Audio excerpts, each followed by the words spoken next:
The honourable member for Vaughan Woodbridge. Thank you, Mr. Speaker. It's great to rise to speak on this opposition day.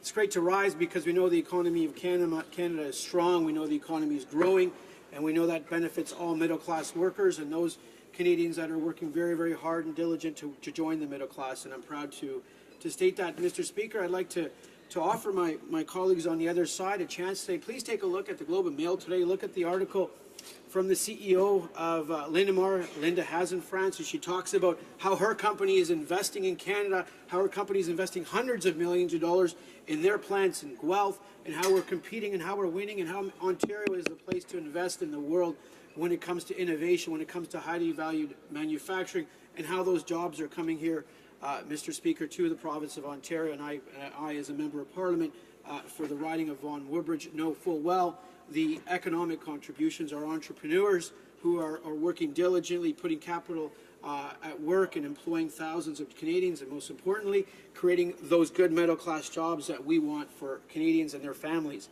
Mr. Speaker, 3 years ago recently, Canadians chose a government committed to growing the middle class and creating new opportunities for Canadians to succeed. They wanted a government that would base its decision on science and facts. Mr. Speaker, they wanted a government that would be bold, that would be a trailblazer, that would lead, and that's what we're certainly doing, Mr. Speaker. They wanted solutions that work with a proven record of delivering positive results for Canadians. Mr. Speaker, Canadians don't want Canada to be more competitive simply to enrich the top 1% at the expense of everyone else. Canadians want a more competitive Canada, so the hardworking Canadians have more opportunities to share in the benefits that come from a strong and growing economy. We ask the wealthiest 1% of Canadians to pay a little bit more so that we can cut taxes for middle-class Canadians, a tax cut for 9 million Canadians over a 5-year period, a multi-billion-dollar tax cut to hardworking middle-class Canadians from coast to coast to coast. With new measures like the Canada Child Benefit, we have provided real help to those who need it. These results are not built on ideology, Mr. Speaker, they are built on facts, and the facts are clear. Over the course of the past 3 years, Canadians have created over 500,000 full-time jobs. Many of those jobs in the city of Vaughan and the riding I represent of Vaughan Woodbridge. The unemployment rate is at an historic 40-year low, and the share of working-age Canadians with jobs is at an all-time high, Mr. Speaker. Our economy grew the fastest pace among our G7 peers in 2017 at 3%, and we are expected to remain among the leaders in growth this year and next year.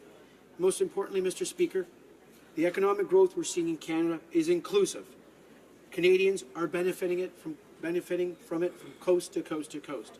Groups who have been underrepresented in the labour force, young Canadians, new Canadians, women and Indigenous peoples are joining the workforce and improving their position in it. Mr. Speaker, our successes in building a more competitive Canada and a more competitive economy are far from over.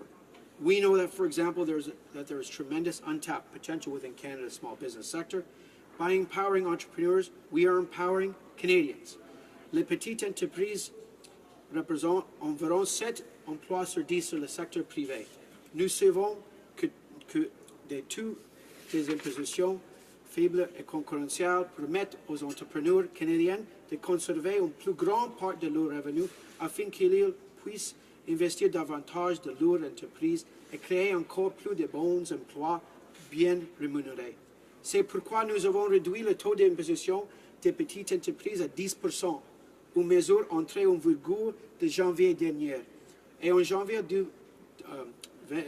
2019, ce taux sera réduit de nouveau pour passer à 9%. Toutefois, il reste encore du travail à faire. Yes, there is work to be done. Même si l'économie du Canada est forte et en croissance, nous savons que nous ne pouvons pas tenir cette force pour acquis. Le gouvernement du Canada écoute le monde des affaires. Nous avons compris que de nombreuses entreprises se préoccupent de leur compétitivité, que la récente réforme fiscale des États-Unis les inquiète et qu'elles craignent les incidents qui peuvent avoir le conflit actuel en matière de commerce international sur le chiffre des affaires.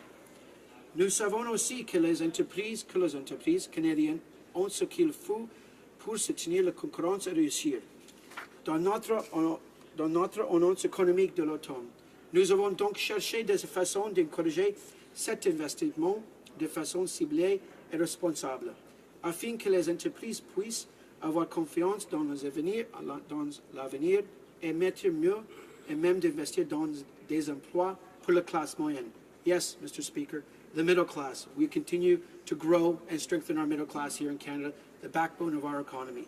Notre annonce économique de l'automne referme un certain nombre de propositions de modifications fiscales conçues pour appuyer l'investissement des entreprises. Ces changements incluent le fait de permettre aux entreprises de déduire immédiatement le coût total des machines et du matériel utilisé pour la fabrication et la transformation, de déduire immédiatement le coût total des matières désignées de production et d'énergie propre.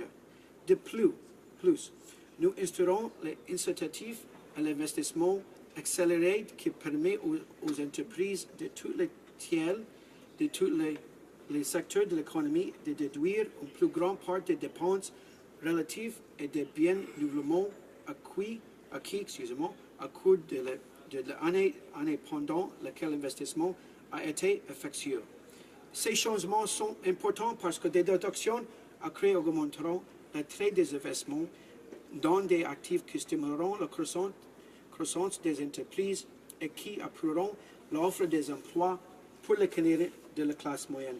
Mr. Speaker, accelerated capital cost allowance is something that will grow our economy, incentivize firms to invest here in Canada, to continue to invest here in Canada, and something we can be proud of. Is a prudent fiscal measure in response to the measures that were brought into the United States. We're doing it in a fiscally prudent manner. We're lowering our debt to GDP ratio. We're strengthening our fiscal anchor. We're growing our economy, and we're strengthening our middle class, something we should all be proud of in this country.